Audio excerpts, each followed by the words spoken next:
പടകൊരുക്കുന്നത്. സ്വാമി വിവേകാനന്ദൻ കേരളം ഭ്രാന്താലയമാണ് എന്നൊരിക്കൽ സൂചിപ്പിച്ചു. അത് ജാതിയും മതവും അതിൻ്റെ വർണ്ണവരികളും അല്ലാതെ കൊടുമ്പിരിക്കൊണ്ടിരുന്ന ഒരു സന്ദർഭത്തിലാണ് അദ്ദേഹം അങ്ങനെ സൂചിപ്പിച്ചത്. പക്ഷെ അതൊക്കെ മാറി. പക്ഷെ കാലം മാറിയപ്പോൾ നമ്മൾ അതിനേക്കാൾ വലിയ ഒരു ഭ്രാന്താലയത്തിൻ്റെ നടുവിലാണ് കേരളം എത്തി നിൽക്കുന്നത്.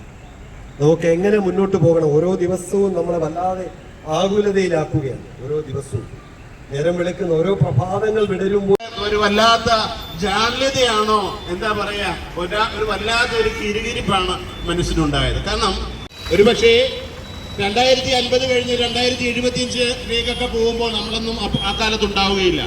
ആ കാലഘട്ടത്തിൽ മാവേലിക്കര ഇപ്പൊ നമ്മളൊന്ന് നോക്കിക്കാണണം. ഇപ്പോൾ നമ്മളൊരു 50 വർഷം ശേഷമാണ് നമ്മൾ ഇവിടെ നിൽക്കുന്നതെങ്കിൽ മാവേലിക്കരയുടെ മുഖം എങ്ങനെയായിരിക്കും?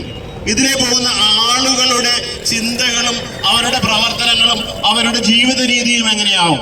തീർച്ചയായും മാറ്റം, ഒരിക്കലും മാറ്റമില്ലാത്തത് എപ്പോഴും എന്താണ്? നമ്മുടെ പത്രങ്ങളും അല്ലെങ്കിൽ നവമാധ്യമങ്ങളും ഒക്കെ നമുക്ക് വായിക്കാൻ പറ്റാത്ത, താല്പര്യമില്ലാത്ത വാർത്തകൾ കൊണ്ട് നിറയുന്നത്. പ്രിയപ്പെട്ട പ്രസിഡന്റ് സാറ് അങ്ങോട്ട് സംസാരിച്ചു തുടങ്ങിയപ്പോൾ തന്നെ നമ്മുടെ മനസ്സിനെയൊക്കെ ഒരുമാതിരി വിമ്മിട്ടം ഉണ്ടാക്കുന്ന അല്ലേ? പ്രിയങ്കരനായ മാവേലിക്കരയിലെ പ്രിയപ്പെട്ട ശ്രീ മുരളീധരൻ സാർ, എനിക്ക് ശാസ്ത്രീയ രംഗത്തുണ്ടായ വിസ്ഫോടനവും ഇൻഫർമേഷൻ ടെക്നോളജി രംഗത്തുണ്ടായ വിസ്ഫോടനവും നമുക്ക് വേണ്ടാന്നും അത് മോശം